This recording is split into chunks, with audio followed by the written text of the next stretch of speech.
जय गुरुदेव। आज सुनते हैं एक नई सच्ची घटना जो गुरुदेव के लीलाओं से जुड़ी हुई है। नतमस्तक हो गए वनवासी लुटेरे। शांतिकुंज हरिद्वार से सन 1981 ईस्वी के विचार क्रांति के प्रयास के लिए एक स्कूटर टोली बनाई गई। तय यह हुआ कि टोली बलसाड़ से स्कूटर से चलेगी, प्रचार प्रसार करते हुए शांति कुंज पहुँचेगी और 3 दिन तक वहाँ रुककर दूसरे रूट से वापस बलसाड़ पहुँचेगी। पूरी यात्रा 24 दिनों की थी। पहले तो टोली में 24 लोगों का जाना तय हुआ था, लेकिन कई कारणों से अंततः 9 व्यक्तियों की टोली बनाई गई। 22 अप्रैल को यात्रा शुरू हुई।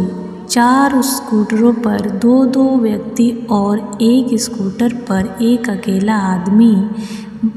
सभी इस भाव से भरे थे कि अकेले आदमी वाले स्कूटर पर पूज्य गुरुदेव सूक्ष्म रूप से बैठे हैं।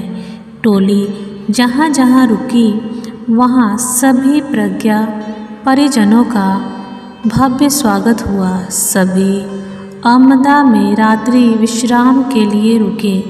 वहाँ के लोगों द्वारा किए गए स्वागत सत्कार से सभी गदगद हो गए।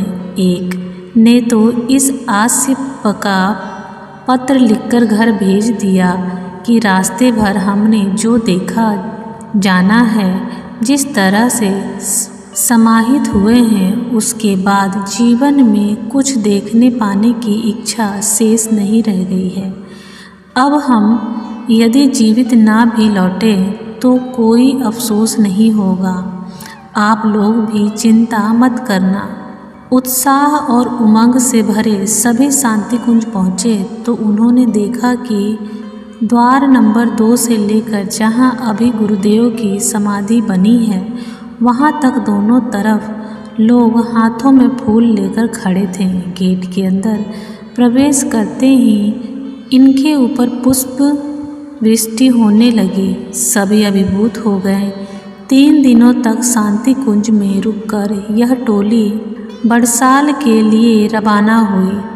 3600 किलोमीटर की इस सड़क यात्रा का वापसी का रूट दूसरा था। ये लोग रोज़ 400-500 किलोमीटर चलकर रात्रि विश्राम करते थे।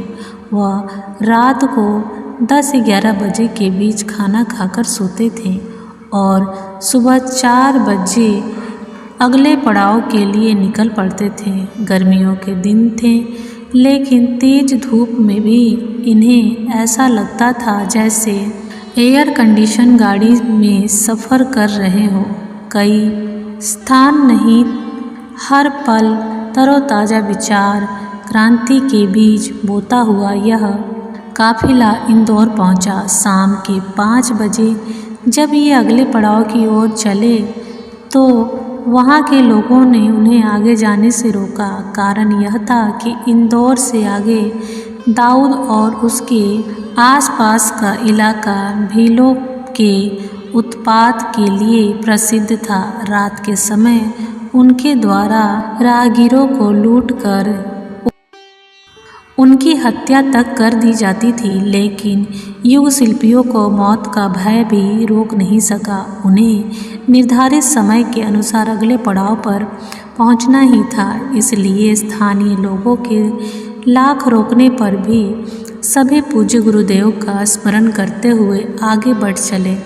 रात गहरी होती जा रही थी। सड़क पर दूर दूर तक सन्नाटा पसरा हुआ था। सड़क के दोनों ओर बड़ी बड़ी झाड़ियाँ थी, जंगल ही जंगल था। 5 स्कूटर आगे पीछे तेज रफ्तार में बढ़ते चले जा रहे थे। अचानक अगले स्कूटर सवार ने गाड़ी की रफ्तार बहुत धीमी कर दी। उसने हेडलाइट की रोशनी में यह देखा कि सड़क पर एक छोर से दूसरे छोर तक बड़े बड़े पत्थर रखे हुए थे। धीमी गति से बढ़ते हुए उसने दोनों तरफ आंखें बढ़ाकर देखा।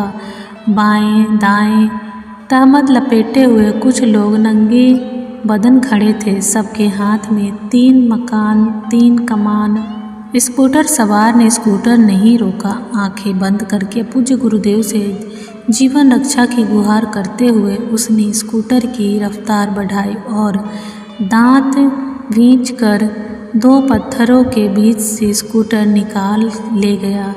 अगले सवार को सुरक्षित निकालते देखकर पीछे आ रहे स्कूटर सवार का हौसला बढ़ा। उसने स्कूटर का हैंडल हल्के से दबाए बाएं घुमाकर हेडलाइट की रोशनी सड़क के दोनों ओर डाली। उसने देखा दोनों ओर 30-40 के करीब लुटेरे खड़े हैं। सबके नंगे कंधे पर धनुष है, सबने सिर झुकाकर हाथ जोड़ रखा है। सभी स्कूटर सवार एक एक कर सुरक्षित निकल गए। कुछ दूर जाकर सभी एक जगह रुके, एक दूसरे से कहने लगे, लुटेरे भीलों से बचकर निकल पाना परम पूज्य गुरुदेव की कृपा से संभव हुआ है। एक ने कहा, गुरुदेव की महिमा असीम है, उनकी कृपा से एक साथ एक ही क्षण में इतने सारे उंगली मालों का विचार परिवर्तन हो गया। यह सब हमारे गुरुदेव का ही चमत्कार है।